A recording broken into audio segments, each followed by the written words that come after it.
بسم اللہ الرحمن الرحیم۔ محترم ناظرین السلام علیکم۔ ناظرین، قارون کے خزانے کے متعلق آپ نے محاورے تو سنے ہی ہوں گے۔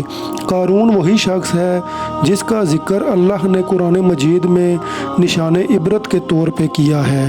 قارون کا قصہ اسرائیلی اور اسلامی دونوں طرح کی روایات میں ملتا ہے۔ یہ بنی اسرائیل کا وہی امیر ترین شخص تھا جس کے خزانے کی چابیاں 300 اونٹوں پر لادی جاتی تھی اور ہر چابی چمڑے کی ہوتی تھی۔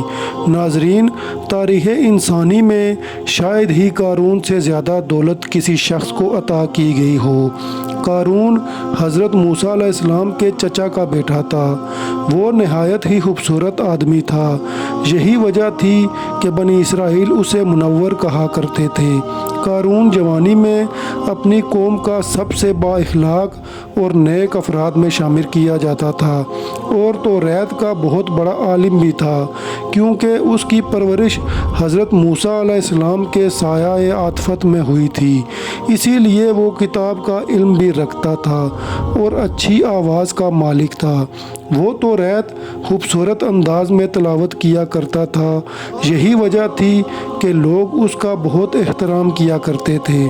قارون ابتدا میں حضرت موسیٰ علیہ السلام پر ایمان لے آیا۔ ناظرین، بنی اسرائیل کو جب قبطیوں کی غلامی سے نجات ملی تو قارون بھی ان کے ساتھ مصر کو چھوڑ کر سرزمین موعود کی طرف ہجرت کر گیا۔ وہاں اس کے حالات ایک دم بدل گئے اور اس کے ہاتھ میں بے شمار دولت آئی۔ دیکھتے ہی دیکھتے وہ اپنی قوم کا امیر ترین شخص بن گیا۔ جب زکوٰۃ کا حکم نازل ہوا اور حضرت موسیٰ علیہ السلام نے قارون سے یہ عہد لیا تو اس نے یہ وعدہ کیا تھا کہ اپنے مال کا کچھ حصہ زکوٰۃ نکالے گا۔ جب اس نے اپنے مال کا حساب لگایا تو ایک بہت بڑی رقم زکوٰۃ کی نکلتی تھی، لہٰذا اس کے دل میں لالچ پیدا ہو گئی اور وہ زکوٰۃ کا منکر ہو گیا۔ اس نے ایک گندی چال چلی۔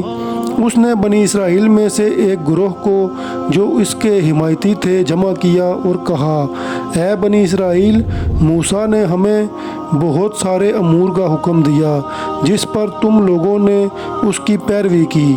اب وہ تم سے تمہارا مال بھی لینا چاہتا ہے۔ ایک فاحشہ عورت کو لے کر آؤ تاکہ اسے کچھ مال دے کر موسیٰ کو بدکار ثابت کیا جا سکے۔ قارون نے اپنی قوم کے لوگوں کو جمع کیا اور حضرت موسیٰ علیہ السلام سے پوچھا کہ زنا کی کیا سزا ہے۔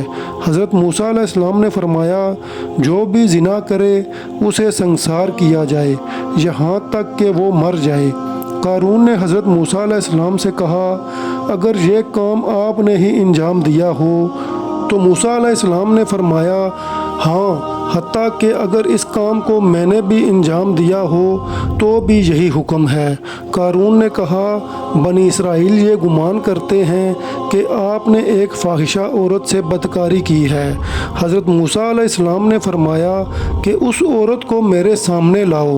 لہٰذا اس عورت کو بلایا گیا تو موسیٰ علیہ السلام نے فرمایا، اے عورت، اس اللہ کی قسم جس نے بنی اسرائیل کے لیے دریا کو پھاڑ دیا اور عافیت و سلامتی کے لیے دریا کے پار کروا کر فرعون سے نجات عطا کی، سچ کہہ دے کہ واقعہ کیا ہے۔ حضرت موسیٰ علیہ السلام کے جلال سے عورت کانپنے لگی اور اس نے بھرے مجمع میں صاف صاف کہہ دیا کہ اے اللہ کے نبی، مجھے قارون نے کثیر دولت دے کر آپ پر بہتان لگانے کے لیے آمادہ کیا ہے۔